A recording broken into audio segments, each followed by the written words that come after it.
Praise the Lord. Ang saya-saya po nila. Sa Pilipinas, salamat po Lord. Kahit wala po kami dyan sa Pilipinas, Lord, parang nandyan na rin po kami kasi naka-tune in po kami sa live since kanina.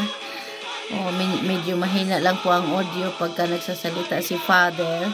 Kaya hopefully mapansin po ito ng technician na pag may nagsalita sa patotoo, medium po ang ang audio. At wow, ang ganda-ganda po nilang tingnan. Bakit parang blurred? Bakit parang blurred sila doon, Lord? Yan. Kasi kay sumasayaw sila kaya mukhang blurred. Wow, tingnan mo naman mga kapatiran, no? Baha. Wow. Baha ng mga tao na nag-attend ng gawain overnight. Praise the Lord. Lord, naalala ko noon, Lord, 1999. No, 1999, nasa po yan sa PICC. So, nag-start lang po ang gawain dyan sa Ambel, 2002. Salamat sa Diyos. Isa po tayo sa pioneer dyan na naglakad. At ang aking answered prayer po sa paglakad ng 11 kilometers, 2002. It was March, po yun Palaspas. Ng Palaspas, anong tawag nito? Palm Sunday, pero sa Saturday ginaganap sa gawain. Isa po tayo dyan na naglalakad at answered prayer nang sabihin po ni Brother Mike, isigaw pagtungtong sa pinagpalang lupa ng Ambel ay isigaw, ang hindi magagawa ng tao ay magagawa ng Diyos. Yes, totoo po yun kasi 2002 po yun na naglakad. 2002 din po ang lipad namin ng Panginoon sa Cyprus. Ang Cyprus noon hindi pa siya sakop ng Europa.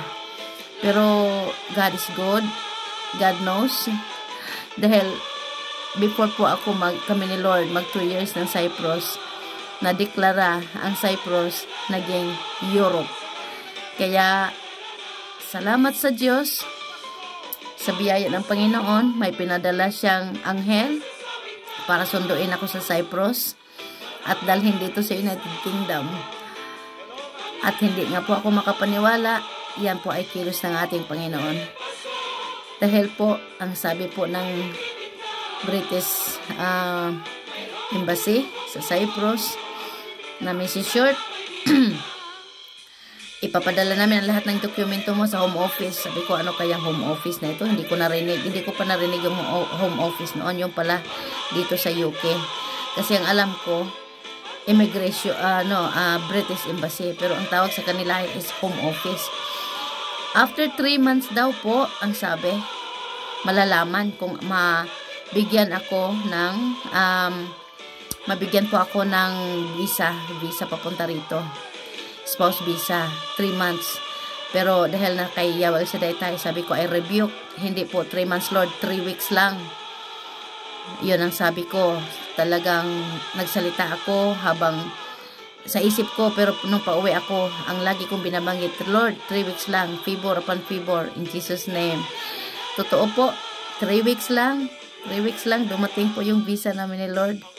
Supposed to be dito na kami ni Lord, December 2005, kasi nga po, kinasal kami ng November 2005, November 20, and then November 24, dinala po namin ang asawa ko ang aming mga documents sa British Embassy ng Cyprus.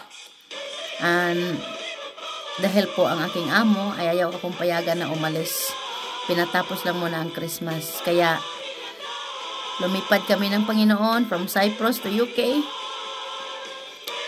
18 of January 2006.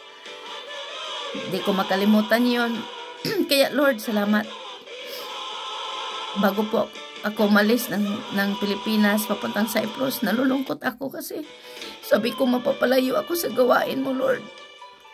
Ayaw kong mawawalay ako sa gawain mo kasi talagang blessed na blessed ako kahit wala akong pera. Pumupunta ko dyan sa gawain, wala akong pera. binibigyan ako ng kapatid ko ng, minsan binigyan niya ako ng 100, tinitipid ko po yun. Tapos, ginagawa ko, naglalakad ako dyan sa may Baklaran hanggang sa dulo. Kasi medyo malayo-layo po ang ambel, so doon na po ako sasakay para makatipid. Tapos, madaanan po ako mga saging, luto na saging din sa palengke po ng Baklaran sa may daanan. Alam niyo po, bumili po ako ng saging dyan, hindi po sa kakainin ko. Ang aking kinakain is tawag nito, inom lang po ako ng tubig kasi kumbaga inaalay ko kay Lord, prayer and fasting. Praise the Lord. Alam niyo po, sa tuwing pupunta ako dyan sa ambel, sabi ko sa mga disciple, Brad, hinto muna kayo Brad sa paghakot ng mga upuan. Sabi niya, bakit sister? Kasi may dala po akong saging Brad. Eto, kain muna kayo Brad. Tapos sabay Brad, pray over niyo po ako. Kasi Brad, gusto ko mag-abroad Brad sa Cyprus, mag-abroad na walang placement fee. Hindi ko pa po alam na Cyprus ang dadala ni Lord sa akin. Kasi gusto ko pong mapag-aaral yung aking kapatid ng kolehiyo. Sabi, walang problema sister, angkinin mo na. So, hindi ko na po natanong mga pangalan ng mga disciple noon, kung sino man po yun. Lord, sino man po sila Lord, na nag-pray sa akin. Every time po napupunta ako dyan sa ambel, ako pa humihingi ng pray over sa mga disciple kat hindi ko sila kilala.